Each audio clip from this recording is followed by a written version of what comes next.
Assalamualaikum students, this is Mohammad Walid, your physics course instructor. बच्चों, आज की क्लास के अंदर हम लोग अपना एक नया चैप्टर पढ़ेंगे जिसका नाम है electromagnetic induction.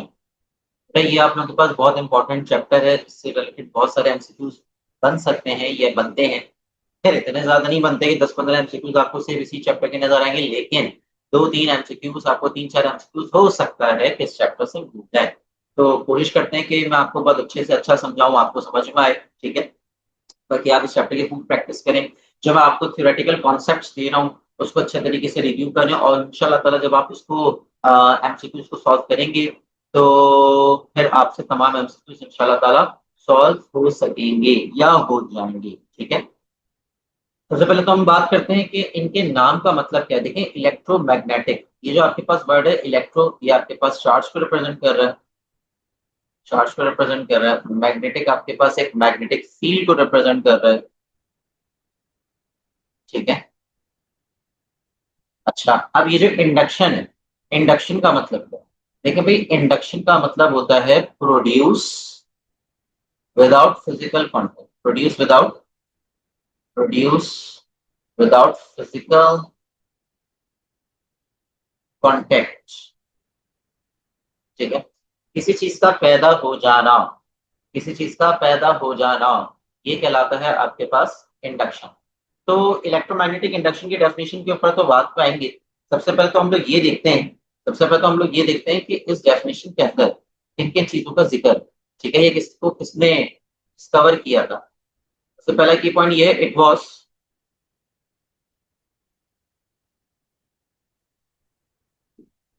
Discovered by Faraday.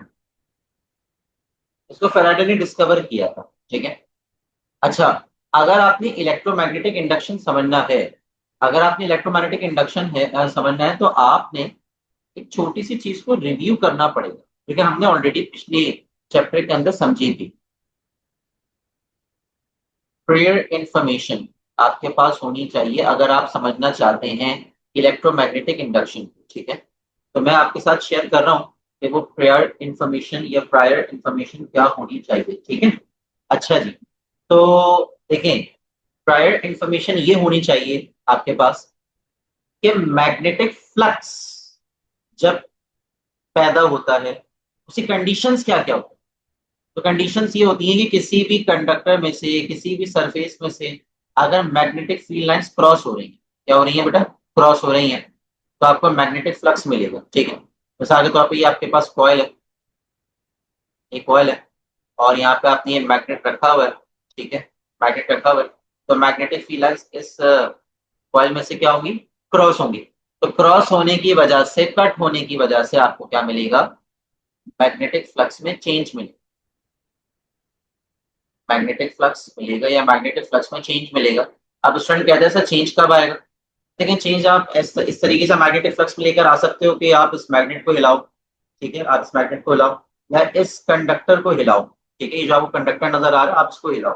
तो दोनों तरीके हैं, या तो आप इस मैग्नेट को मूव करें या तो इस कंडक्टर को मूव करें, तो ये मैग्नेटिक फ्लक्स में क्या आएगा, एक चेंज आएगा। क्या आएगा, change.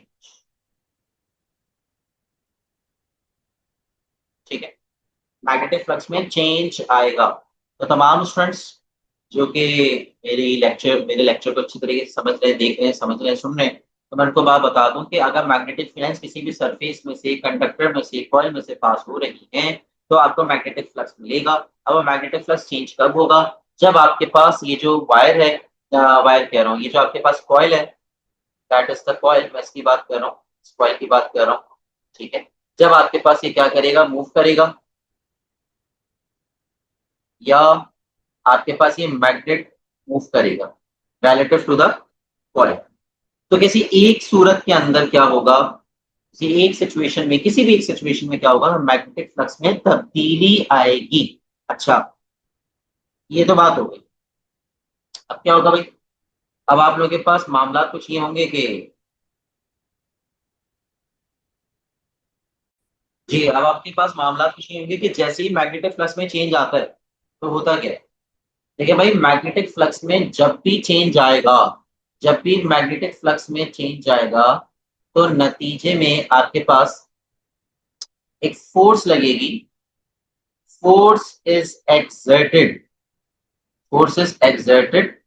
on the electrons charges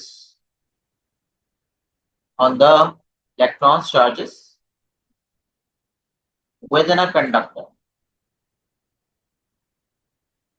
ठीक है स्टूडेंट्स, चलिए तो एक फोर्स लगती है, ठीक है, इसके ऊपर, चार्जेस के ऊपर, जो कि कहाँ रखे हुए होते हैं, कंडक्टर में रखे हुए होते हैं। बस इतनी सी बात को समझ, तो ये प्रायर इंफॉर्मेशन होनी चाहिए। अगर आपके पास ये प्रायर इंफॉर्मेशन नहीं है तो आप लोगों को इलेक्ट्रोमैग्नेटिक इंडक्शन के कॉन्सेप्ट इतने अच्छे क्लियर नहीं हो पाएंगे। तो ये मैं तमाम स्टूडेंट से रिक्वेस्ट कर रहा हूँ कि अगर जिसको इलेक्ट्रोमैग्नेटिक इंडक्शन अच्छे से समझना है तो बस ये वाली बात याद रखिए कि मैग्नेटिक फ्लक्स में तब्दीली आना और उसके बाद एक फोर्स का लगना किसके ऊपर, चार्जेस पर। और वो चार्जेस कहाँ रखे हुए, चार्जेस कहाँ मौजूद है, कंडक्टर में रखे हुए, ठीक है। तो आए अब हम लोग डेफिनेशन को स्टडी करते हैं कि what is the definition of electromagnetic induction. Simple सी डेफिनेशन है, डेफिनेशन ये कि when the magnetic flux is changing across the conductor, so an EMF is induced at the ends of conductor। ठीक है, ये पूरा फिनोमेना आपके पास कहलाता है इलेक्ट्रोमैग्नेटिक इंडक्शन। तो आप लोगों ने क्या सीखा, आप लोगों ने ये सीखा कि मैग्नेटिक फ्लक्स का चेंज होने से, मैग्नेटिक फ्लक्स के चेंज होने से क्या मिल रहा है, उस कंडक्टर के कोनों पर एक ईएमएफ मिल रहा है। अब बच्चा कह रहा है सर कि ईएमएफ का मतलब तो हमें पता ही नहीं है। तो भाई कोई बात नहीं, कोई इशू नहीं है। आप एक काम करें, अगर आपको ईएमएफ का मतलब समझ में नहीं आ रहा तो कुछ बातें अपने जहन में याद रख लें। ईएमएफ से मुराद आपके पास हो सकती है पोटेंशियल डिफरेंस। तो बच्चा बोले नहीं सर पोटेंशियल डिफरेंस भी समझ में नहीं आता, तो भाई सबसे इसका दूसरा नाम हो सकता है वोल्टेज। नहीं सर कोई और आसान वर्ड बताएं, उसको बोल सकते हैं इलेक्ट्रिकल एनर्जी। क्या बोलते हैं, इलेक्ट्रिकल एनर्जी। आप कुछ भी कह दें कि जब मैग्नेटिक फ्लक्स में तब्दीली होगी तो कंडक्टर के कोनों पर आपको एक पोटेंशियल डिफरेंस मिलेगा, ईएमएफ मिलेगा, वोल्टेज मिलेगा या इलेक्ट्रिकल एनर्जी मिलेगी। ये फिनोमेना कहलाता है इलेक्ट्रोमैग्नेटिक इंडक्शन। ठीक है स्टूडेंट्स, अच्छा अब मामला कुछ थोड़ा सा आगे लेके चलते हैं कि जो इंड्यूस ईएमएफ, ये जो ईएमएफ इंड्यूस हुआ था, ये जो ईएमएफ क्या हुआ था हमारे पास, ये ईएमएफ इंड्यूस हुआ था, ये हमें और क्या क्या चीजें देगा। This induced EMF, this induced EMF will gives a current, it gives a current. This EMF induced will gives a current called induced current.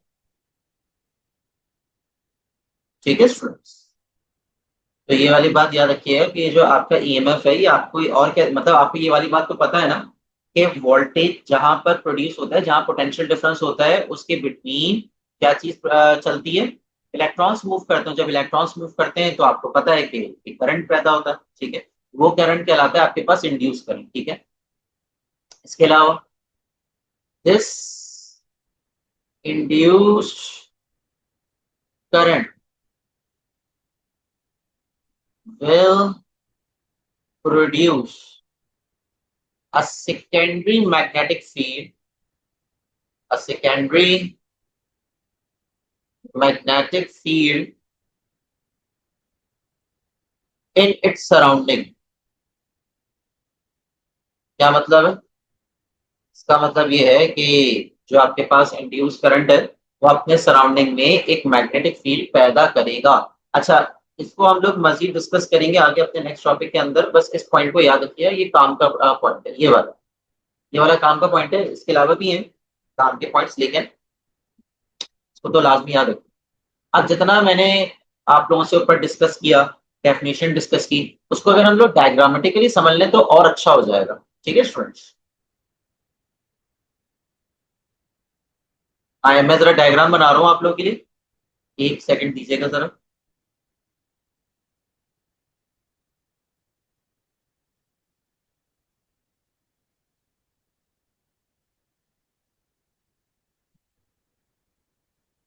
ये आपके पास एक अदद कॉइल है, ये आपके पास एक अदद क्या है बच्चों, ये कॉइल है। ठीक है, ये आपके पास कॉइल आ गया। ऑलराइट, और ये आपके पास आ गई एक मैग्नेटिक फील्ड। अच्छा, मैग्नेटिक फील्ड नॉर्थ और साउथ पोल, मतलब ऑब्वियसली इसके जो दूसरा एंड होगा उस पर साउथ पोल हमें नजर आएगा, फिलहाल मैंने यहाँ पे नॉर्थ पोल रखा हुआ है। ठीक है, अब ये वाली बात सब जानते हैं कि मैग्नेटिक मैग्नेट से मैग्नेटिक फील्ड लाइंस निकलती है, ऐसा ही है ना? ये चेक करें, ये मैग्नेटिक फील्ड लाइंस निकल रही है। अब मैंने फरमाया था कि अगर आप चाहते हैं कि मैग्नेटिक फ्लक्स चेंज हो तो भाई आपने इसको कॉइल के रिलेटिवली मूव करना है ना, मैग्नेट को मूव करना है। तो ये आपने मैग्नेट को क्या किया, मूव किया, या मैग्नेट को आपने मूव किया।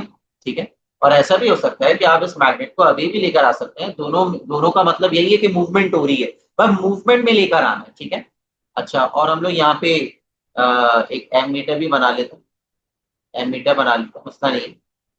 एमीटर का मतलब ये है कि हमारे पास करंट की डिटेक्शन हो जाएगी, वह तो जो भी चीज मिलेगी हमें डिटेक्शन मिल जाएगी उसकी। ठीक है, अच्छा जी। हाँ जी, तो हम लोग क्या अर्ज कर रहे थे कि ये जो आपके पास मैग्नेट है आपने उसको मूव किया कहाँ पर, कॉइल में। क्या आपने कॉइल में मूव कर दिया? कॉइल में मूव करने के बाद क्या होगा, कॉइल में मूव करने के बाद क्या होगा कि भाई मैग्नेटिक फ्लक्स में तब्दीली आएगी, मैग्नेटिक फ्लक्स में तब्दीली आएगी, मैग्नेटिक फ्लक्स चेंज होता रहेगा, मैग्नेटिक फ्लक्स चेंज होता रहेगा। ये मैग्नेटिक फ्लक्स के चेंज होने की लाइंस मैंने ड्रॉ की है कि भाई हाँ मैग्नेटिक फ्लक्स तब्दील हो रहा है।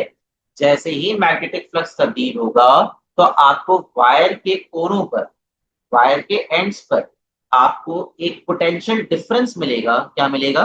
एक पोटेंशियल डिफरेंस मिलेगा। इस पॉइंट को ए नाम दे दें, इस पॉइंट को बी नाम दे दें, तो आपको एक पोटेंशियल डिफरेंस मिलेगा across A B. That potential difference is known as induced EMF. क्या नाम देंगे आप इसको? Induced EMF. ये पूरा फिनोमेना आपके पास कहलाता है इलेक्ट्रोमैग्नेटिक इंडक्शन। अच्छा, अब ये वाली बात तो आप लोग जानते हैं, ये वाली बात आप लोग जानते हैं कि जब ईएमएफ पैदा होता, मतलब जब वोल्टेज आ रहा है, जब पोटेंशियल डिफरेंस आ रहा है, तो लाजमी इस पॉइंट ए और पॉइंट बी, इन दोनों के दरमियान करंट चल रहा होगा। क्या चल रहा होगा गर्ल्स एंड बॉयज? करंट चल रहा होगा। इस बात को प्लीज काइंडली जितने भी स्टूडेंट्स हैं वो याद रखें कि करंट, ये करंट चलेगा, ये करंट हमारे पास चलेगा। ठीक है, तो जब आपके पास करंट चलेगा तो वो चीज हमें एक क्वांटिटी देगी, and that quantity is called induce current. जो कि मैंने ऊपर भी लिखा हुआ है कि ये जो ईएमएफ है, ये जो वोल्टेज है, ये हमें एक करंट भी देगा जो कि सर्किट में चल रहा होगा, and that current is called induce current. ठीक है स्टूडेंट्स, तो ये आप लोग के पास करंट चलेगा इस सर्किट के अंदर। ठीक है स्टूडेंट्स, सर्किट के अंदर करंट चलेगा लाइक दिस, और नतीजे में जो करंट इस करंट को हम लोग फिजिक्स के अंदर नाम देंगे, इस करंट को फिजिक्स के अंदर नाम देंगे इंड्यूस करंट। ठीक है स्टूडेंट्स, ये मैं यहाँ पे कोट कर देता हूँ, दिस इज इंड्यूस्ड करंट। ठीक है, चलिए, तो ये है पूरा फिनोमेना इलेक्ट्रोमैग्नेटिक इंडक्शन का, कि क्या हो रहा है, किस तरीके से हो रहा है, मिला क्या आपको, जब वो इंड्यूस ईएमएफ मिल गया तो एक और क्वांटिटी कौन सी पैदा हो रही है, वो सारी चीजें आप लोगों के साथ मैंने शेयर कर दी हैं।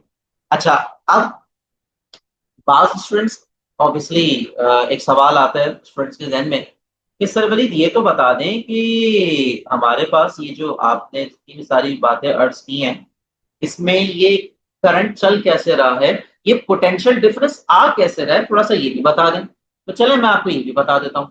तो यहाँ पे मैं एक पंच लाइन लिख रहा हूँ तमाम स्टूडेंट्स के लिए ताकि आप लोग को याद रहे, एक की पॉइंट लिख रहा हूँ। बात यह है कि मैग्नेटिक फ्लक्स के चेंज होने से ईएमएफ कैसे, ईएमएफ कैसे पैदा हो रहा है, ईएमएफ कैसे पैदा हो रहा है, कि क्या रीजन है उसके पीछे, क्या उसके पीछे साइंटिफिक रीजन है, फिजिक्स क्या कहती है। तो आए थोड़ा सा उसको समझते हैं। देखिए भाई, मैग्नेटिक फ्लक्स चेंज हुआ, change in magnetic flux, change in magnetic flux, ठीक है। और ये क्यों चेंज हो रहा है ये बात मैंने आपको बता दी थी, due to the relative motion, due to the relative motion, ठीक है, ऑफ कंडक्टर या मैग्नेट। इसके बाद क्या चीज हुई, उसके बाद यहाँ पे ये हुआ, उसके बाद यहाँ पे ये हुआ कि मैग्नेटिक फ्लक्स जब चेंज हुआ तो एक फोर्स लगी, किसके ऊपर फोर्स लगी, चार्जेस पर। Force, force is exerted, force is exerted on charges, force लगती है किसके ऊपर, चार्जेस के ऊपर एक फोर्स लगती है, ठीक है स्टूडेंट्स, ठीक है। अच्छा, force is exerted on charges.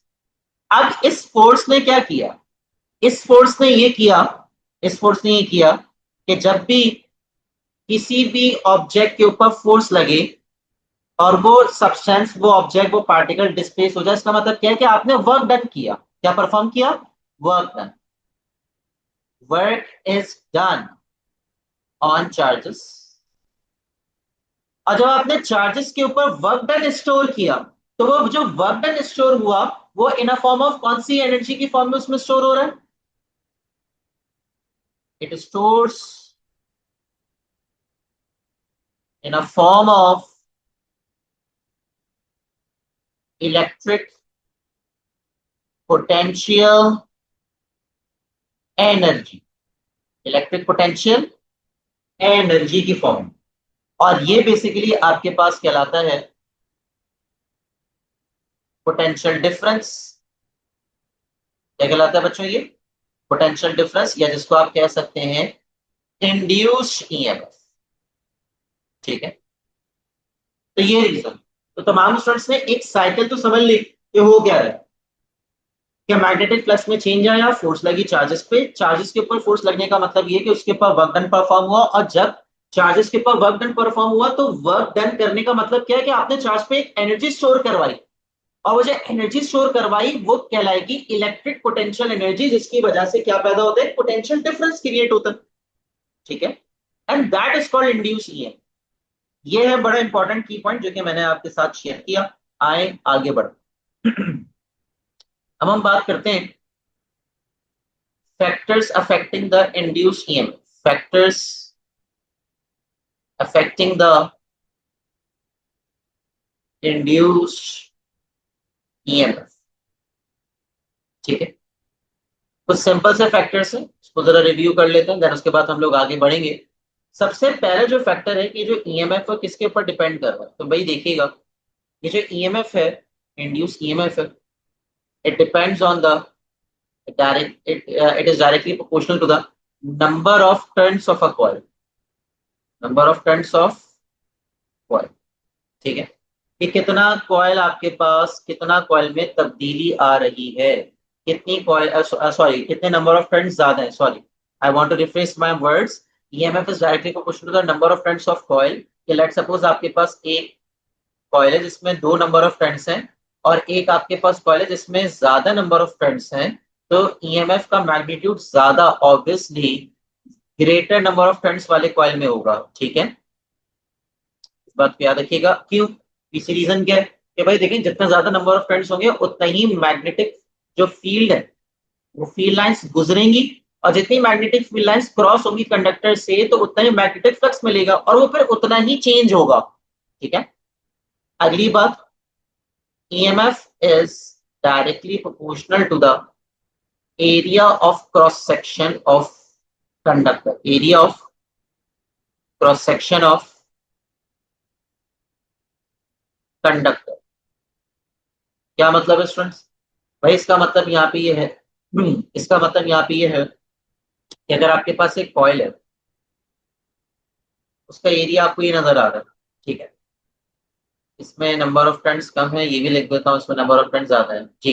तो मैं क्या कह रहा था आप लोगों से, मैं यहाँ पे अर्ज कर रहा था कि जो दूसरा अगला पॉइंट है उसमें लिखा हुआ है, क्या आपको नजर आ रहा है कि ये आपके पास एक कॉइल है जिसका एरिया कुछ इस तरीके से, और जो दूसरा कॉइल है वो थोड़ा सा मोटा है, थोड़ा सा उसका तार मोटा है, जो कॉइल है वो थोड़ा सा थिक है, ठीक है, और थिकर वायर है। थोड़ा सा मैं यहाँ पे इसको बना दूं एक दफा, देन फिर हम लोग आगे डिस्कस करते हैं। एक सेकंड मुझे बस दे दीजिए ताकि मैं यहाँ पे अच्छे तरीके से इसकी डिटेलिंग कर लूँ।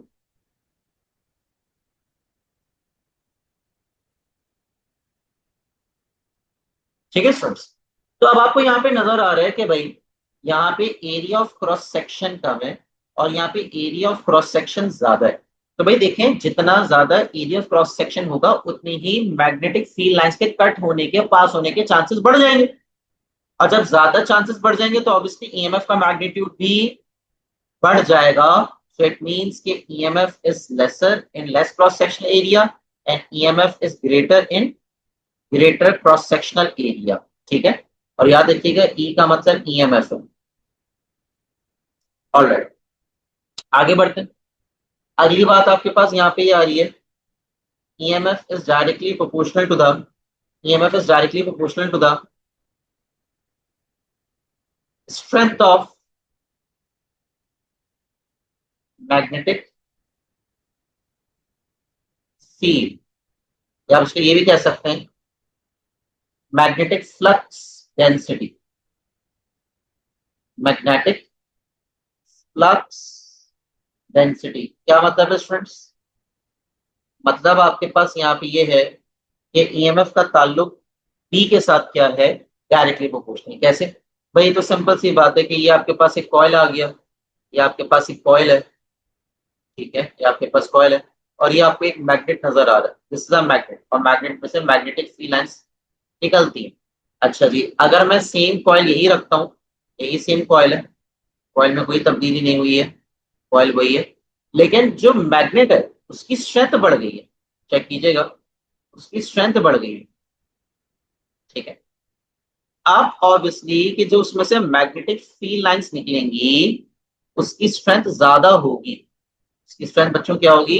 ज्यादा होगी। और जब उसकी स्ट्रेंथ ज्यादा होगी तो उतना ही मैग्नेटिक फ्लक्स मिलेगा, और जितना मैग्नेटिक फ्लक्स मिलेगा वो आगे जाके उतना ही चेंज होगा and it will gives you the more induced EMF. So that is the reason यहाँ पर हमारे पास फील्ड स्ट्रेंथ कम है, तो ईएमएफ की वैल्यू भी क्या होगी? कम। और यहाँ पे मैग्नेटिक फील्ड स्ट्रेंथ ज्यादा है तो ईएमएफ की वैल्यू क्या हुई? ज्यादा हुई। तो इस पॉइंट को भी अपने जहन में तमाम स्टूडेंट्स ने याद रखना है।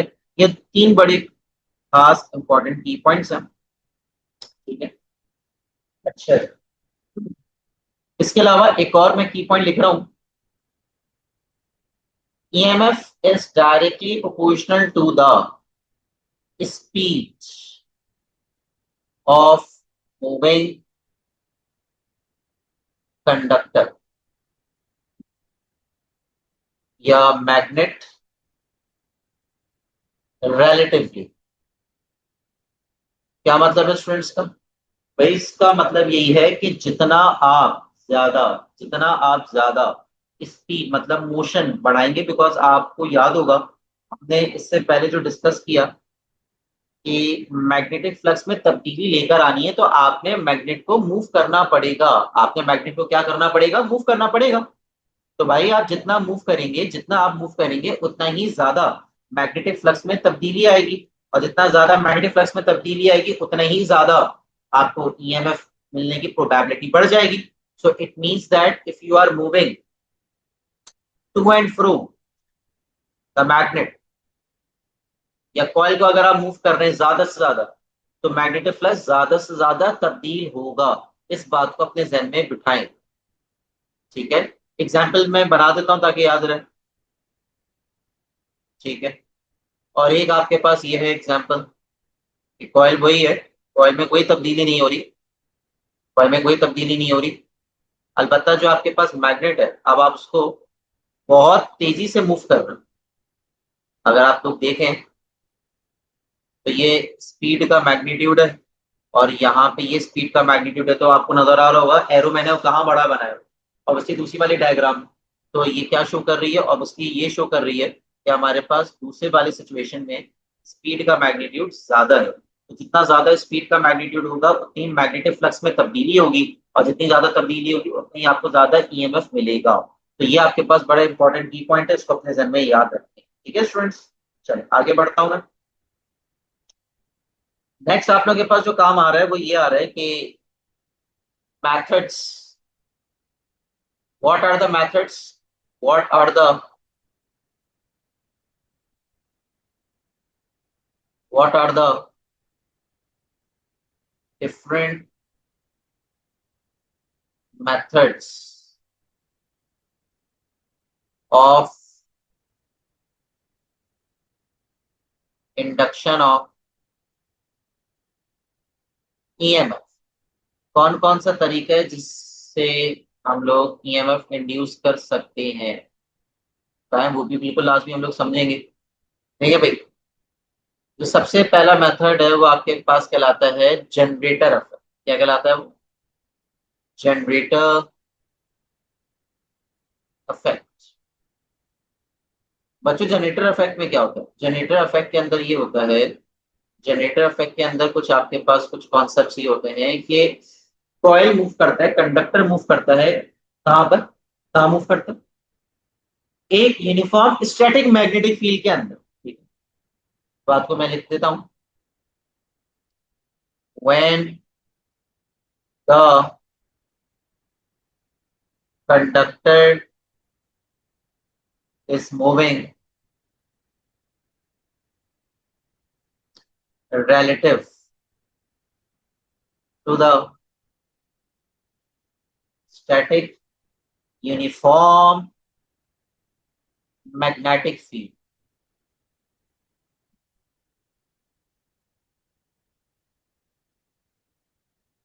तो बच्चों अगर आप यहाँ पे देखें, अगर आप यहाँ पे देखें, मैंने एक डायग्राम आपके लिए यहाँ पे शेयर की है। इस डायग्राम के अंदर यहाँ पर इलेक्ट्रोमैग्नेटिक इंडक्शन का फिनोमेना बिल्कुल हो रहा है। अब यहाँ पे देखें कि क्या चीज मूव कर रही है। यहाँ पे कंडक्टर मूव कर रहा है, कंडक्टर मतलब कॉइल मूव कर रहा है, ठीक है, वायर मूव कर रहा है। और जो मैग्नेटिक फील्ड है ये स्टैटिक है, ये यूनिफॉर्म है, ठीक है, ये स्टैटिक है। तो आपने क्या सीखा? आपने यहाँ पे ये सीखा कि जो वायर है अगर मूव कर रहा हो लेकिन मैग्नेट फील्ड या जो मैग्नेट है वो अपनी जगह पर स्टैटिक है, तो देखिए नतीजे में जो आपके पास एम मीटर है वो आपको क्या दे रहा है? रीडिंग दे रहा है। क्या दे रहा है आपको? रीडिंग दे रहा है। और रीडिंग ये शो कर रही है कि आपके पास एक करंट मिल रहा है, एक ईएमएफ मिल रहा है, ठीक है, एक इंड्यूस करंट का फिनोमेना यहाँ पे हो रहा है। ठीक है स्टूडेंट्स, इंड्यूस करंट का फिनोमेना मिल रहा है और साथ साथ हमें एक ईएमएफ मिलेगा इस वायर के कॉर्नर्स के ऊपर, ठीक है, यहाँ पर सारी कॉर्नर्स के ऊपर हमें क्या मिलेगा? ईएमएफ मिलेगा। ये पूरा फिनोमेना हमारे पास कहलाता है जनरेटर इफेक्ट, ठीक है। अगला जो इफेक्ट है वो हमारे पास कहलाएगा ट्रांसफॉर्मर इफेक्ट। अच्छा, जनरेटर इफेक्ट को जनरेटर इफेक्ट इसलिए कहते हैं बिकॉज यही कुछ काम जनरेटर के अंदर भी हो रहा होता है। जब हम पढ़ेंगे थोड़ा सा आपसे शेयर भी कर दूंगा, मसला नहीं है मुझे। ट्रांसफॉर्मर इफेक्ट को थोड़ा सा डिस्कस कर लेते हैं। ट्रांसफॉर्मर इफेक्ट बिल्कुल इसका अपोजिट है। इसमें यह है कि अगर यूनिफॉर्म मैग्नेटिक फील्ड नहीं है, अब मैग्नेटिक फील्ड डिस्टर्ब हो रही है, चेंज हो रही है, और अब आपके पास कंडक्टर रुका हो, तो इस सूरत में ये जो आपके पास फिनोमेना है ये कहलाएगा ट्रांसफॉर्मर इफेक्ट। अच्छा, दोनों में खास बात क्या है? दोनों में खास बात ये कि मैग्नेटिक फ्लक्स में तब्दीली तो आएगी, ठीक है। इस बात को भी मैं आगे कोट कर देता हूं पहली वाली डेफिनेशन में भी कि when the conductor is moving relative to the static uniform magnetic field, the magnetic flux the magnetic flux would be change। Magnetic flux change होगा लास्ट में, ये तो इंपॉर्टेंट काम है। आपने तो मैग्नेटिक फ्लक्स ये तो चेंज करना होता है, ये तो इंपॉर्टेंट है, important to get EMF, induced EMF. ठीक है स्टूडेंट्स, बात को याद रखिए। और यही चीज यहाँ पे भी है जो मैं आपके साथ शेयर कर रहा हूं, तो when the magnetic field is changing across a across the static conductor, across the static conductor, ठीक है। अच्छा, तो मैग्नेटिक फ्लक्स में तब्दीली तो आएगी, hence magnetic flux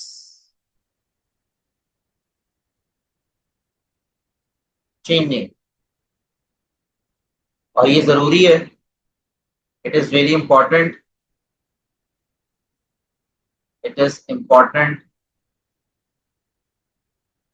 to the get the induced EMF, to get the induced EMF। ठीक है स्टूडेंट्स, चले आगे बढ़ते हैं। इससे रिलेटेड भी मैं आपके साथ एक डायग्राम शेयर करता हूं, उसको देखिएगा। तो देखिए स्टूडेंट्स, इस डायग्राम के अंदर अगर आपको कुछ चीजें क्लियर हो जाएंगी इंशाल्लाह ताला।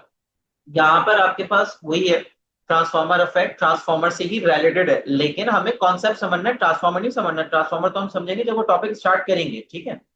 अच्छा जी, अब मामलात यहाँ पे कुछ ये हैं, मामलात यहाँ पे आपके पास कुछ ये हैं कि इस पूरे ट्रांसफॉर्मर इफेक्ट के अंदर आपको नजर आ रहा है कि ये जो कंडक्टर है, अब इसमें कंडक्टर है कहाँ, ये कंडक्टर है, मैं मेंशन कर देता हूं, दैट इज अ कंडक्टर। ये कंडक्टर, ये कंडक्टर आ गया,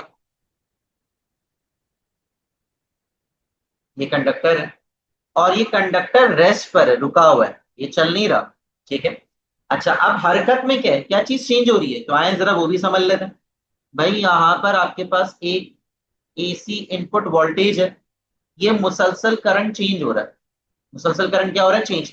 अब ये जो मुसलसल करंट चेंज हो रहा है, नतीजे में आपके पास मैग्नेटिक फ्लक्स तब्दील होगा इस आयरन कोर के अंदर। ये जो आपको आयरन कोर नजर आ रहा है, ये यहाँ पर मुसलसल मैग्नेटिक फ्लक्स तब्दील होगा, मैग्नेटिक फ्लक्स तब्दील होगा।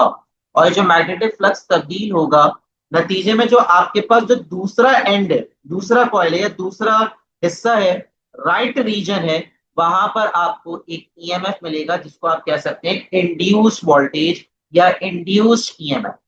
तो जरा चेक करिए कि यहाँ पे मैग्नेटिक फ्लक्स तब्दील हो रहा है, मैग्नेटिक फ्लक्स चेंज हो रहा है, लेकिन मैग्नेटिक फ्लक्स में तब्दीली कैसे आ रही है, कि जब करंट चेंज हो रहा है। इन शॉर्ट, हमें यहाँ पे मैग्नेटिक फील्ड को चेंज करके ईएमएफ बनाना था और कंडक्टर को रोकना था, मतलब अपनी जगह पे ठहराना था। तो यहाँ पे वही है कि यहाँ पर कंडक्टर रेस्ट पर है, मैग्नेटिक फील्ड तब्दील हो रही है, और दूसरे कॉइल में, सेकेंडरी कॉइल में एक ईएमएफ इंड्यूस हो रहा है। तो ये कहलाता है आपका ट्रांसफॉर्मर इफेक्ट। और इस चीज को मैं यहाँ पे मेंशन कर देता हूं, तो मैं यहाँ पे मेंशन करता हूं कि जो डॉटेड लाइंस है, ये डॉटेड लाइंस है, क्या शो कर रही है, dotted lines represent change in magnetic field, magnetic field. और नतीजे में क्या होगा, मैग्नेटिक फ्लक्स में तब्दीली आएगी, चेंज इन मैग्नेटिक फ्लक्स। ठीक है students, so dotted lines represents the change in magnetic field, that is the change in magnetic flux, and obviously we will get the induced EMF। ठीक है students, चलें आगे बढ़ते हैं। ये हमारे पास दो इफेक्ट्स हो गए। अब हम बात करते हैं, अब हम बात करेंगे बहुत इंपॉर्टेंट टॉपिक है जो कि मैं आपके साथ शेयर करने लगा हूं, और टॉपिक का नाम है लॉज ऑफ फेराडे या Faraday laws. Faraday laws of electromagnetic induction. थोड़ा सा हम ये समझ लेते हैं लॉज, बहुत इजी है, मुश्किल नहीं है। वैसे तो एक ही लॉ है, वैसे तो एक ही लॉ है, कोई मसला नहीं है, एक ही लॉ है, कोई मसला नहीं है। लेकिन तमाम स्टूडेंट्स को ये वाली बात बताता चलो, तमाम स्टूडेंट्स को ये वाली बात बताता चलो कि भाई आप दो लॉज याद करें, एक लॉ याद करें, कोई कोई कोई इतना बड़ा इशू नहीं, कोई इतना बड़ा इशू नहीं है। सबसे इंपॉर्टेंट जो चीज है, सबसे इंपॉर्टेंट चीज ये है कि आपका ये समझना कि लॉज में बोला क्या जा रहा है, बस। अब आप एक लॉ याद करें, दो लॉ याद करें, तकरीबन दोनों को रिलेटेड है या इंटरलिंक्ड है या इंटीग्रेट हुए हैं, ठीक है। तो पहला लॉ ये फरमाता है आपसे, फैराडे फर्स्ट लॉ क्या फरमाता है, Faraday first law, Faraday first law क्या बताता है आपको? ये बताता है कि EMF depends on the EMF depends on the rate of change in magnetic flux। ठीक है, ईएमएफ किसके ऊपर डिपेंड करता है? Rate of change in magnetic flux पे डिपेंड करता है। दैट मींस कि अगर मैग्नेटिक फ्लक्स में तब्दीली आएगी, मैग्नेटिक फ्लक्स में तब्दीली आएगी, इसी को बोलते हैं रेट ऑफ, इसको बोलते हैं change in flux, change in magnetic flux with respect to time, with respect to time, तो फिर जाके आपको ईएमएफ मिलेगा। लेकिन लेट सपोज अगर आपके पास मैग्नेटिक फ्लक्स, अगर आपके पास मैग्नेटिक फ्लक्स कांस्टेंट हो जाए, अगर आपके पास मैग्नेटिक फ्लक्स क्या हो जाए? कांस्टेंट हो जाए, तो अब इस सूरत में आपके पास change in magnetic flux with respect to time क्या हो जाएगा? जीरो। और इवेंचुअली आपके पास ईएमएफ कुछ नहीं मिलेगा, या ये कह सकते हैं ईएमएफ की वैल्यू क्या हो जाएगी? जीरो हो जाएगी। So it means that in the Faraday first law we come to know that EMF depends on the rate of change in magnetic flux। अच्छा, ये हमारे पास सिंध बोर्ड के अकॉर्डिंग या डिफरेंट बोर्ड्स के अकॉर्डिंग, आपकी जो फेडरल बोर्ड है, Afan board है, उसके अकॉर्डिंग हमारे पास ये डेफिनेशन है। अगर हम ए लेवल्स की बुक में जाएं तो ए लेवल्स हमें ये भी डेफिनेशन देती है कि EMF depends on the is directly proportional to the rate of change in magnetic flux linkage। ठीक है, दोनों मतलब एक जैसे हैं, दोनों मतलब एक जैसे हैं, परेशान होने की जरूरत नहीं है। ठीक है, बिकॉज अक्सर स्टूडेंट कहते हैं सर कौन सी याद रखें, तो according to A levels, according to Cambridge आपके पास ये डेफिनेशन है। बाकी वो अकॉर्डिंग टू सिंबोर्ड और डिफरेंट जो हमारे पास बोर्ड्स हैं उसके अकॉर्डिंग ये वाली डेफिनेशन है। तो टेंशन लेने की आपने कोई जरूरत नहीं, कोई भी याद कर ले, तकरीबन दोनों में मतलब एक जैसे ही है। बस एक में नंबर ऑफ टर्न्स इंक्लूडेड है और एक में नंबर ऑफ टर्न्स इंक्लूडेड नहीं है, बस इतना फर्क है, बाकी और कोई मसला नहीं है। ठीक है, अच्छा जी। अच्छा, अब फैराडे के सेकंड लॉ के ऊपर भी जाएंगे, फैराडे के सेकंड लॉ के ऊपर भी जाएंगे। फैराडे सेकंड लॉ की मैं हेडिंग डालता हूँ, फैराडे सेकंड लॉ। अच्छा, फैराडे की सेकंड लॉ हमें इक्वेशन देती है। Faraday second law gives a mathematical equation या mathematical representation। ठीक है, तो अब आप कोई भी लॉ याद रख लो, तकरीबन दोनों में एक ही बातें हो रही हैं, बस एक में मैथमेटिकल फॉर्म है और एक है विदाउट मैथमेटिकल फॉर्म। ठीक है, तो हमें ये पता चलता है EMF is directly proportional to rate of change in magnetic flux. Relationship का साइन रिमूव करेंगे, साइन आएगा कांस्टेंट और कांस्टेंट पे आएगा एन। ठीक है स्टूडेंट्स,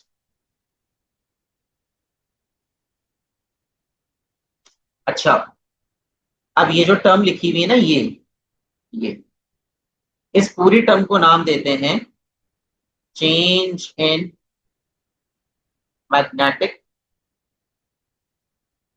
फ्लक्स लिंकेज। ठीक है, बस ये है फर्क। और ऊपर क्या है? ऊपर है आपके पास ये चेंज इन मैग्नेटिक फ्लक्स। तो फर्क इतना ज्यादा नहीं है, फर्क इतना ज्यादा यही नहीं, दोनों बातों में मैग्नेटिक फ्लक्स में तब्दीली आ रही है। तो इंपॉर्टेंट काम ये करना है आपने कि मैग्नेटिक फ्लक्स में बस तब्दीली लेकर आनी। ठीक है, अगर हम रिलेशनशिप का साइन रिमूव कर देते हैं तो एन आ जाता है, उसके नतीजे में जो न्यूमिनेटर है वो बन जाता है change in magnetic flux linkage, बस इसके अलावा कोई फर्क नहीं है। अच्छा, और एन का मतलब आपके पास है number of turns, number of turns. और तमाम बच्चे ये वाली बात जानते हैं कि मैग्नेटिक फ्लक्स बराबर होता है बी इंटू डेल्टा ए। तो हम इस इक्वेशन को ऐसे भी लिख सकते हैं, EMF is equal to N B into delta A over delta T. तो अगर आप यहाँ पे इस फॉर्मूले को देखें तो आपको नजर आएगा कि ईएमएफ का ताल्लुक नंबर ऑफ टर्न्स के साथ क्या है? Directly proportional. ईएमएफ का ताल्लुक मैग्नेटिक फील्ड स्ट्रेंथ के साथ क्या है? Directly proportional. और ईएमएफ का ताल्लुक एरिया ऑफ क्रॉस सेक्शन की भी क्या है, डायरेक्टली प्रोपोर्शनल है, जो कि हम ऑलरेडी डिस्कस कर चुके हैं। ठीक है स्टूडेंट्स, चलिए अब हम बात करते हैं, थोड़ा सा और आगे जाते हैं। हमारे पास कुछ नेक्स्ट टॉपिक आ रहा है, लेंस लॉ। अब लेंसेस लॉ, ये लेंस लॉ है क्या? देखिए सबसे पहले इंट्रो पढ़ लेते हैं, कुछ की पॉइंट्स पढ़ लेते हैं लेंस लॉ के, फिर उसके बाद हम लोग इसकी स्टेटमेंट के ऊपर जाएंगे। की पॉइंट्स आपके पास ये है, सबसे पहला की पॉइंट कि फैराडे ने एक मिस्टेक कर दी थी। अब वो मिस्टेक को करेक्ट किसने किया था? लेंस ने। सो ही करेक्टेड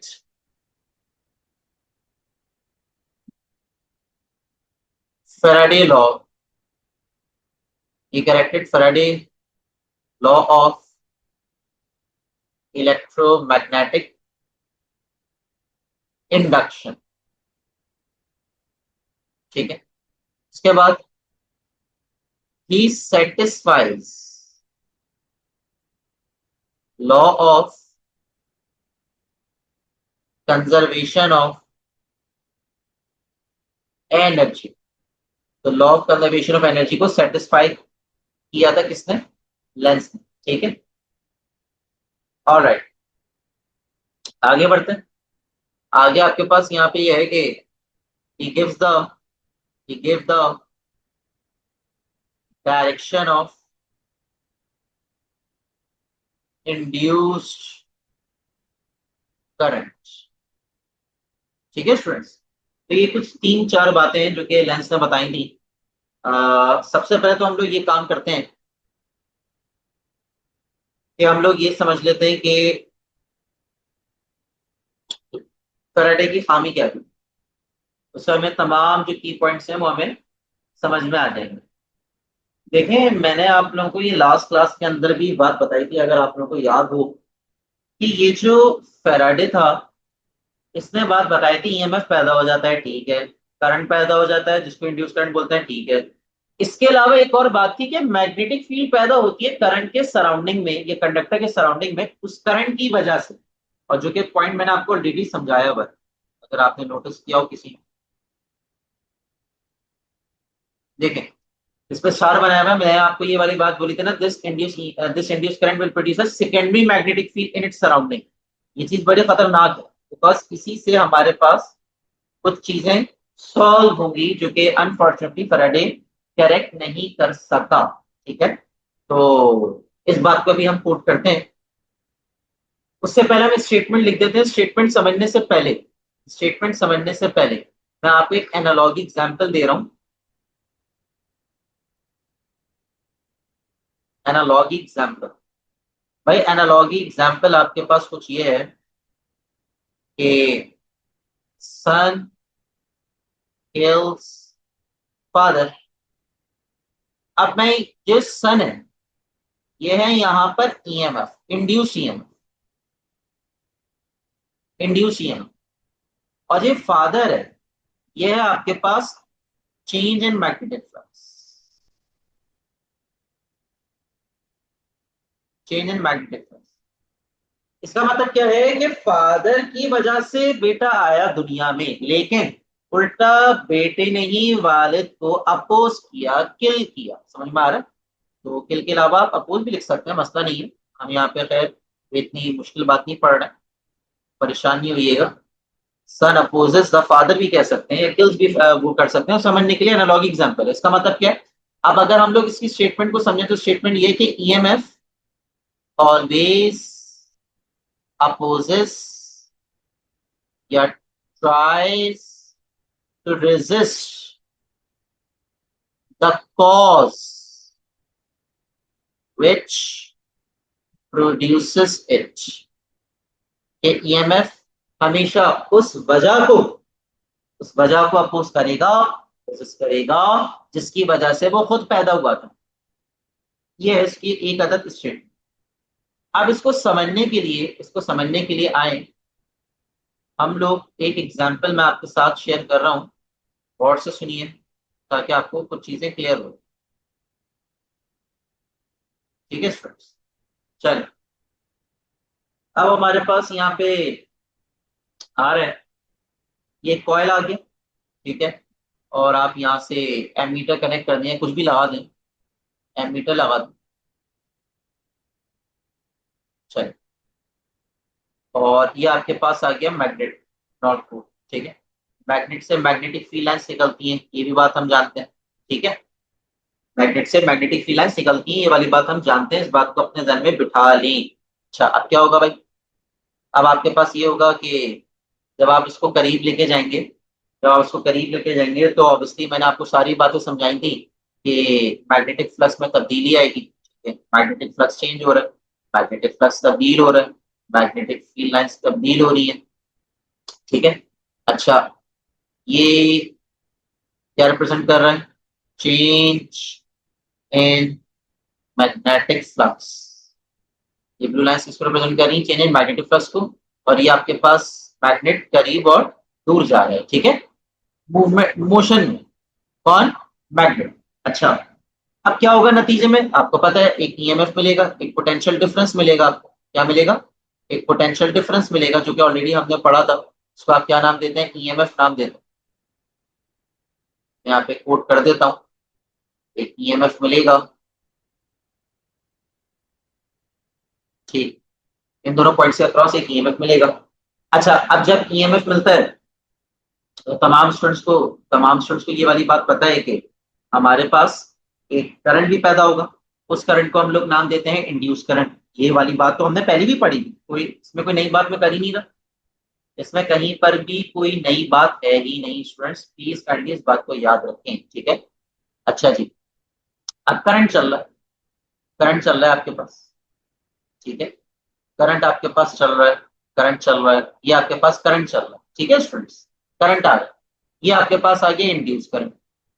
ये है आपके पास आई, और आई का मतलब क्या है? Induce current. मैंने आपसे पीछे फरमाया था कि जब भी करंट पैदा होगा उसके सराउंडिंग में एक मैग्नेटिक फील्ड पैदा होगी। सराउंडिंग में क्या पैदा होगी? एक मैग्नेटिक फील्ड पैदा होगी। तो यहाँ पर एक मैग्नेटिक फील्ड पैदा हो गई है, यहाँ पे मैग्नेटिक फील्ड पैदा हो गई है, यहाँ पे एक मैग्नेटिक फील्ड कॉइल के अंदर पैदा हो गई है, यहाँ पे कॉइल के अंदर एक मैग्नेटिक फील्ड पैदा हो गई है। आई एम रिपीटिंग, कॉइल के अंदर एक मैग्नेटिक फील्ड पैदा हो गई है, जो कि क्या कर रही है? आपकी मैग्नेटिक फील्ड को चेंज कर रही है, रेजिस्ट कर रही है, अपोज कर रही है। तो ये जो मैंने ग्रीन एरो शो किया है, ये ग्रीन एरो ये शो कर रहा है कि यहाँ पे एक सेकेंडरी मैग्नेटिक फील्ड पैदा हो गई। Secondary magnetic field, secondary magnetic field, it resist the, it resist the या oppose the change in magnetic, suppose the change in magnetic, change in magnetic flux। ठीक है, तो आपने क्या देखा यहाँ पे, क्या सीखा? आपने यहाँ पे ये सीखा कि इस ईएमएफ ने करके क्या दिया। इस ईएमएफ ने आपको पहले करंट दिया, करंट के बाद आपके पास एक सेकेंडरी मैग्नेटिक फील्ड आई, और सेकेंडरी मैग्नेटिक फील्ड ने फिर क्या किया? मैग्नेटिक फ्लक्स को रेजिस्ट किया, मैग्नेटिक फ्लक्स को अपोज किया, चेंज इन मैग्नेटिक फ्लक्स को रेजिस्ट किया। तो ये बेसिकली हमें पता चलता है कहां से? लेंस लॉ से। अच्छा, ये स्टेटमेंट का मैंने मतलब समझा दिया आपको कि ईएमएफ अपोज कर रहा है, जिसकी वजह से वो पैदा हुआ था। तो वो कॉज क्या था जिसकी वजह से वो पैदा हुआ था? Change in magnetic flux. ठीक है ना, इस बात को याद रखिएगा। चलिए आगे बढ़ते हैं। अब यहां से एक बात तो समझ में आ गई है, हमें कुछ बातें हमें क्लियर हो रही है। सबसे पहली बात जो यहाँ से कॉन्सेप्ट हमें क्लियर हुए, इस पूरे पूरे फिनोमेना से हमें कुछ बातें क्लियर हो रही हैं। तो पॉइंट्स टू रिमेंबर हम लोग यहाँ पे लिख लेते हैं, पॉइंट्स टू रिमेंबर। बातें क्लियर हो जाएंगी तो ज्यादा इजी हो जाएगा। ठीक है, पॉइंट्स टू रिमेंबर। सबसे पहला पॉइंट ये था कि आप जो मैग्नेट को हिला रहे हैं, मैकेनिकल एनर्जी, आप थक रहे हैं ना, आप थक रहे हैं, लेकिन वो जो आपकी थकावट है, जो आपकी एनर्जी है, mechanical energy, due to the motion, due to motion, किसमें कन्वर्ट हो रही है? वो कन्वर्ट हो रही है आपके पास इलेक्ट्रिकल एनर्जी की फॉर्म। किस फॉर्म में? इलेक्ट्रिकल एनर्जी की फॉर्म में कन्वर्ट हो रही है। इलेक्ट्रिकल एनर्जी की फॉर्म में कन्वर्ट हो रही है, आपको एक एनर्जी मिल रही है। तो देखे ना, मैंने आपको ये वाली बात फरमाई थी कि जो लेंस लॉ है वो सेटिस्फाई करता है law of conservation of energy. क्या ये बात हमें फैराडे के लॉ में पता चली थी?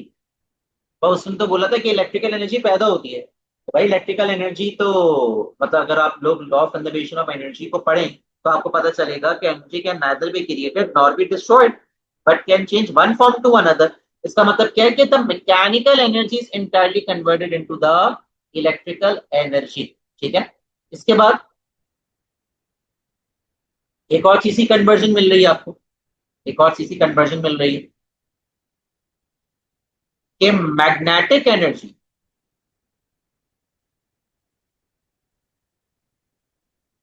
कन्वर्ट हो रही है इलेक्ट्रिकल एनर्जी। इलेक्ट्रिकल एनर्जी, ठीक है। तो देखिए ना, यहाँ पे कन्वर्जन भी पता चल रही है। अब बोलेंगे सर मैग्नेटिक एनर्जी से मुराद क्या है? मैग्नेटिक एनर्जी से मुराद आपके पास है मैग्नेटिक फ्लक्स। मैग्नेटिक फ्लक्स तब्दील हो रहा था तो फिर जाके आपको ईएमएफ मिला था ना। ये तो सारी बातें पढ़ चुके हैं हम लोग। कोई नई बात तो है नहीं इसके अंदर, कोई नई बात नहीं, कोई किसी चीज की अब तक हमने कोई नई बात, कोई रॉकेट साइंस चीज पढ़ी नहीं हम। ठीक है बच्चों, बात को याद रखना। तो ये सब के सब क्या है कि ये कन्वर्जन है। ये एनर्जी ना तो कभी क्रिएट हो सकती है ना तो डिस्ट्रॉय हो सकती है, बल्कि एक फॉर्म से दूसरी फॉर्म में कन्वर्जन हो रही है। तो ये पॉइंट आपको अब क्लियर हो चुका होगा, ये वाला पॉइंट। इस ही satisfies law of conservation of energy. ठीक है। और उसने फेराडे के लॉ को करेक्ट किया। उसने फेराडे के लॉ को करेक्ट किया। अब जो मैथमेटिकल करेक्शन थी वो जरा देख लें क्या है। मैथमेटिकल करेक्शन कुछ ये थी कि अभी मैंने फरमाया कि जो ईएमएफ है जिसकी वजह से वो क्रिएट होता है, उस वजह को क्या करता है? अपोज करता है, रेजिस्ट करता है, डिक्रीज करता है। ठीक है स्टूडेंट्स। तो ये EMF is equals to N. अब जो हमारे पास मैग्नेटिक फ्लक्स में चेंजिंग आ रही थी वो अब डिक्रीज की तरफ जाएगा। क्यों? बिकॉज ईएमएफ अपोज कर रहा है। EMF is equals to minus N delta phi M over delta T. ये आप लोग के पास क्या आ गया? एक अदर प्योर कॉन्सेप्ट आ गया इसका, फैराडे के करेक्शन का, जो कि लेंस ने किया था। अच्छा जी, आगे बढ़ते हैं बच्चों। आगे आपके पास बात ये आ रही है कि how to get the direction of induce current. How to get the direction of induced direction of induced current. ठीक है। अच्छा, अगर आपने इसको समझना है कि किस तरीके से इंड्यूस करंट की डायरेक्शन निकाली जाए तो आपने बस दो चीजें याद रखनी पड़ेगी। दो चीजें याद रखनी पड़ेंगी, points to remember. Points to remember वो क्या है? वो आपके पास ये है। सबसे पहला पॉइंट ये है कि इफ मैग्नेट इज मूविंग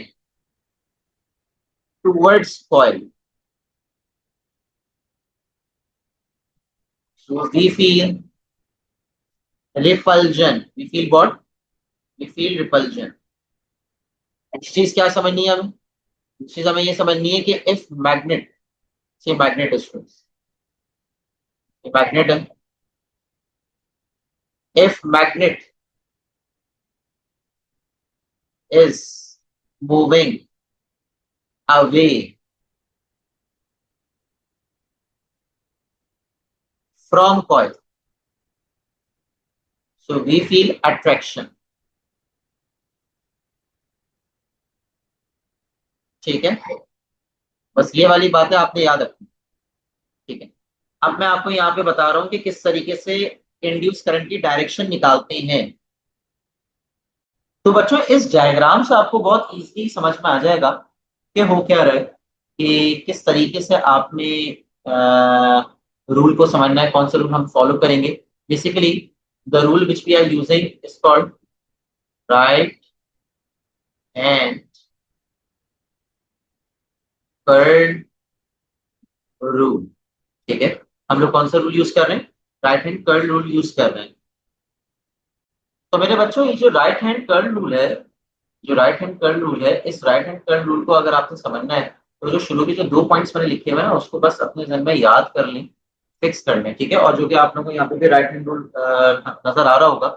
अगर आप इसको देखें तो जो राइट हैंड रूल है, इसमें जो थंब है, जो आपको ये थंब नजर आ रहा है, जो थंब है वो हमेशा क्या शो करेगा? थंब शो करेगा डायरेक्शन ऑफ मैग्नेटिक फील्ड को। ठीक है, और जो कर्लिंग ऑफ फिंगर्स है, जो आपके चारों उंगलियां घूम रही है, वो रिप्रेजेंट करेंगी क्या? Direction of magnetic field. ठीक है, डायरेक्शन ऑफ मैग्नेटिक फील्ड में बार बार रिप्रेजेंट बता रहा हूँ, डायरेक्शन ऑफ मैग्नेटिक फील्ड लिखा हुआ भी है डायग्राम में। ठीक है, और आप लोगों को ये बात मैंने ओरली भी वर्बली भी समझा दी। अब गौर से सुनिएगा, समझिएगा।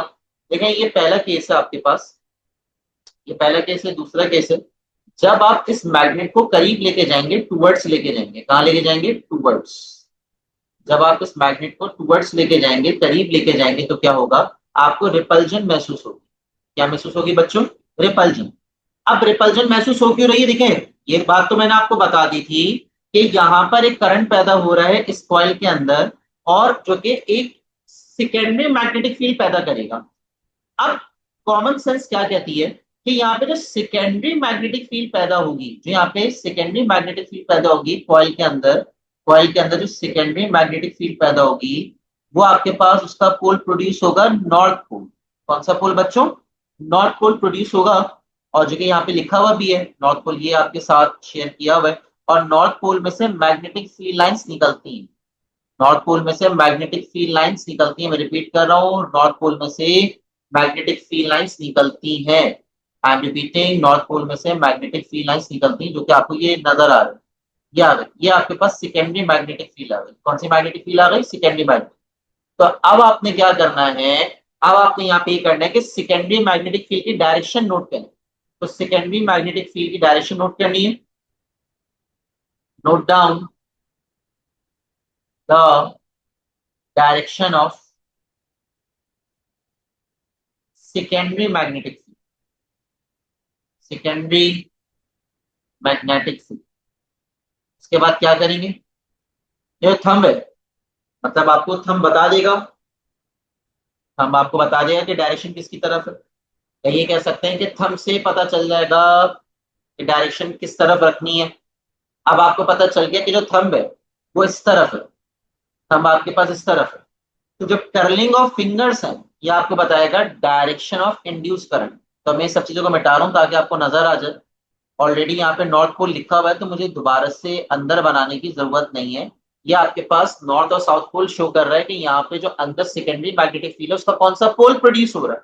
ठीक है भाई, तो ये आपके पास आ गई direction of secondary magnetic field, जो कि आप थंब से आप रिप्रेजेंट करोगे। ठीक है, और जो कर्लिंग ऑफ फिंगर्स, अब आप कर्लिंग ऑफ फिंगर्स देखें, ये कर्लिंग ऑफ फिंगर्स जा रही है आपके पास इस तरफ, लाइक दिस। तो ये आपके पास आ गया, अगर आप यहाँ पे देखें तो ये आपके पास आ गया एंटी क्लॉकवाइज। ये क्या आ गया आपके पास? एंटी क्लॉकवाइज डायरेक्शन आपको नजर आ रही है।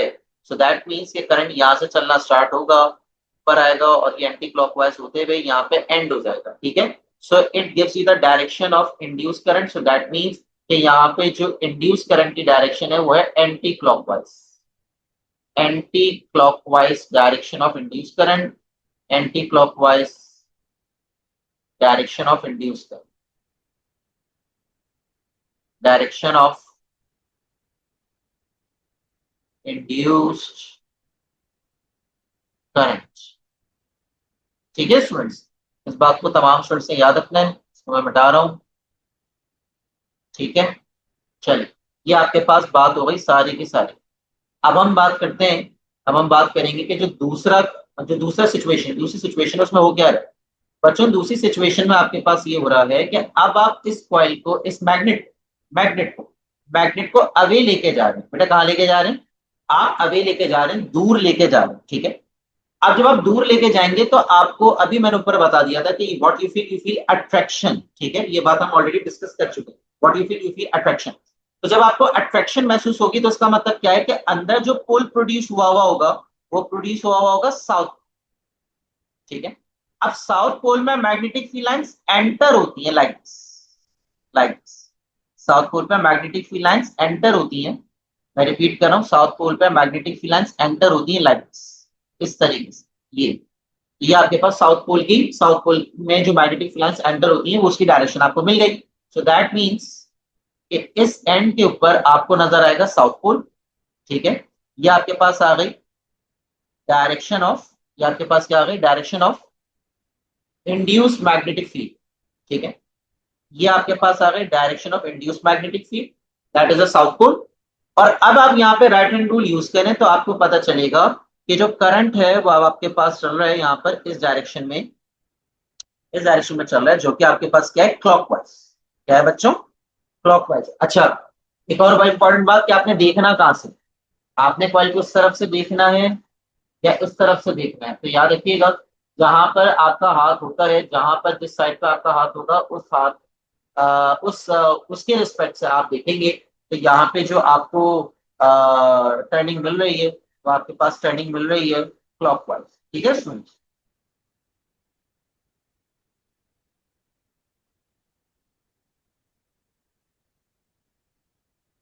तो ये आपके पास डायरेक्शन आ गई इंड्यूस करंट की, डायरेक्शन ऑफ इंड्यूस करंट। यहाँ पे मैं हाईलाइट कर देता हूँ, here you will get the direction of induced current। ठीक है। तो ये हम लोगों ने यहाँ पे तमाम चीज सीखनी है, इसको अपने जहन में याद रखें। अच्छा, मैं इसको हाईलाइट कर देता हूँ ताकि आपको याद रहे वो क्या रहे। असल में वो ग्लिटर यूज करना पड़ेगा जो आपको नजर आए।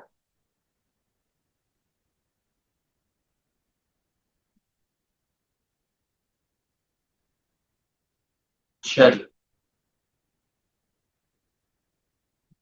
सही, बेहतर, दोनों सही है। ठीक, इसको आप लोग देख लें। ये दोनों आपके पास रूल्स हो चुके हैं कि कौन सी फेसिंग होगी, टुवर्ड्स जाएगा, वे जाएगा तो क्या होगा। और आपकी ऑब्जर्वेशन क्या होनी चाहिए, जहाँ पे आपका ये हाथ रखा है। ठीक है। तो आप यहाँ से नोट करेंगे, आप यहाँ से नोट करेंगे, देखना आपकी ऑब्जर्वेशन ये है। ठीक है। ये आपकी ऑब्जर्वेशन आ गई, तो याद रखिएगा दैट इज योर ऑब्जर्वेशन। आप यहाँ से नोट करेंगे। ठीक है स्टूडेंट्स, यहाँ से आप ऑब्जर्व करेंगे, देखना कि वो क्या है। ठीक है, कि करंट की डायरेक्शन है कैसी। तो जहां पे मैग्नेट रखा होता है वहीं पर देखते हैं कि करंट किस तरीके से चल रहा है, करंट की डायरेक्शन। तो अल्हम्दुलिल्लाह हम लोगों ने इंड्यूस करंट की भी डायरेक्शन देख ली, समझ ली। चले जी, अब हम लोग नेक्स्ट टॉपिक स्टार्ट कर रहे हैं। नेक्स्ट टॉपिक का नाम है eddy current.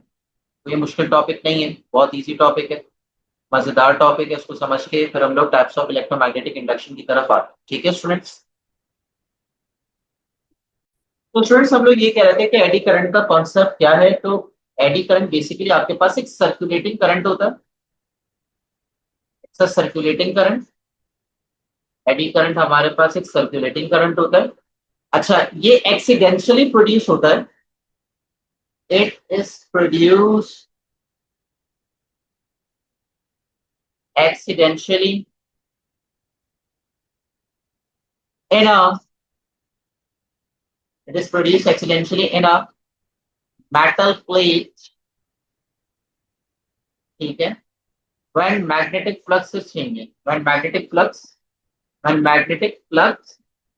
is changing across the plate, across the plate। अब यही समझ लें कि यही डेफिनेशन है इसकी, यही डेफिनेशन है इसकी स्टूडेंट, कि जब आपके पास एक मेटल प्लेट है, that is a metal plate.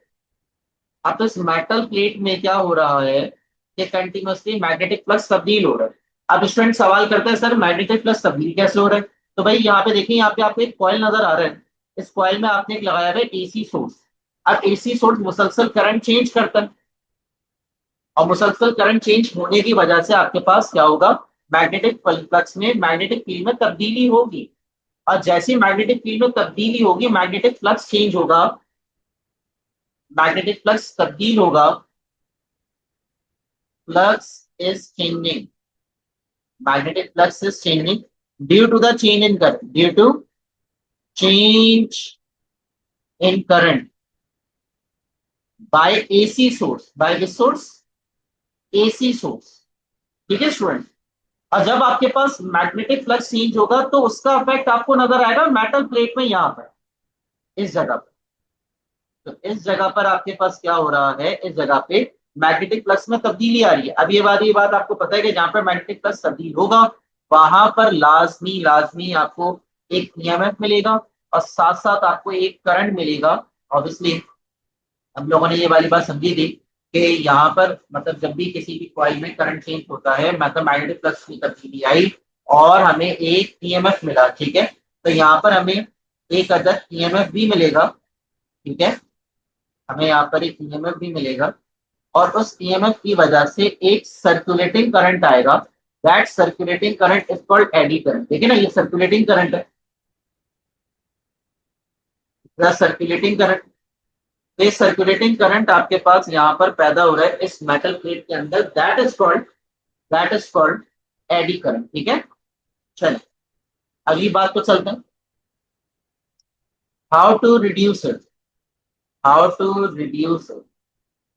देखें, ये हमारे पास एक्सीडेंशियल करंट पैदा हुआ है, तो अब हमें इस चीज को तो रिमूव करना है बिकॉज आपको ये वाली बात पता है कि इसकी वजह से तो गर्मी भी प्रोड्यूस होगी, थर्मल एनर्जी रिलीज होगी। तो हम लोग क्या करेंगे, हम लोग ये करेंगे, we use laminated laminated surface of metal. हम मेटल की सरफेस में क्या रखेंगे, लैमिनेटेड रखेंगे ताकि हमारे पास एडी करंट कम से कम प्रोड्यूस हो, ठीक है। लैमिनेटेड सरफेस का मतलब ये होता है कि एक ऐसी सरफेस जिसके अंदर कुछ लकीरें मौजूद हो, जो सरफेस हो वो अपर और लोअर कॉम्बिनेशन से बनी हुई हो, उसमें कुछ लाइंस उभरी हुई हो, तो वो बेसिकली हमारे पास लैमिनेटेड सरफेस का मतलब होता है। तो वहां पे एडी करंट बहुत मुश्किल से प्रोड्यूस होता है, ठीक है स्टूडेंट्स। अब आए थोड़ी सी एप्लीकेशन भी समझ लेते हैं। What are the applications of eddy current, applications of eddy current.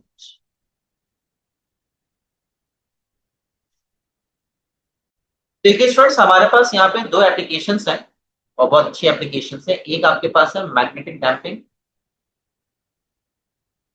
Magnetic damping, और एक आपके पास है हीटिंग इफेक्ट, हीटिंग इफेक्ट। ये एडी करंट के हमारे पास दो, ये समझ लें कि एप्लीकेशंस है, कोई इतनी मुश्किल एप्लीकेशंस नहीं है। सबसे पहली हमारी एप्लीकेशन के अंदर यहाँ पे ये लिखा हुआ है, मैग्नेटिक डैम्पिंग में ये लिखा हुआ है कि ये होता है कि मैग्नेटिक फील्ड को कम कर देना या मैग्नेटिक फील्ड को रिड्यूस करना, रेजिस्ट करना, दैट इज कॉल्ड डैम्पिंग। तो रेजिस्ट, अब क्या चीज रेजिस्ट हो रही है मैं आपको समझाता हूँ। बेसिकली आपने सुना होगा मैग्नेटिक लेविटेटिंग ट्रेन्स, ठीक है। In order to stop it, the magnetic field, the magnetic field of the rails produced from eddy current is resisted by the magnetic fields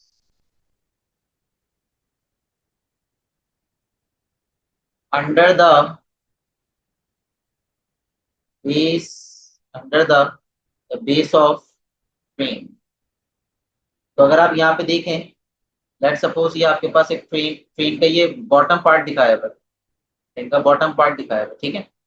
अब ये ऑब्वियसली एक मैग्नेट है और मैग्नेट के पोल्स होते हैं नॉर्थ और साउथ पोल। तो ये आपके पास मैग्नेटिक फील्ड सोर्स है जो कि आपकी ट्रेन का जो निचला हिस्सा है उस पर लगी हुई है और ये आपके पास रेल्स है, दैट इज द रेल, ठीक है।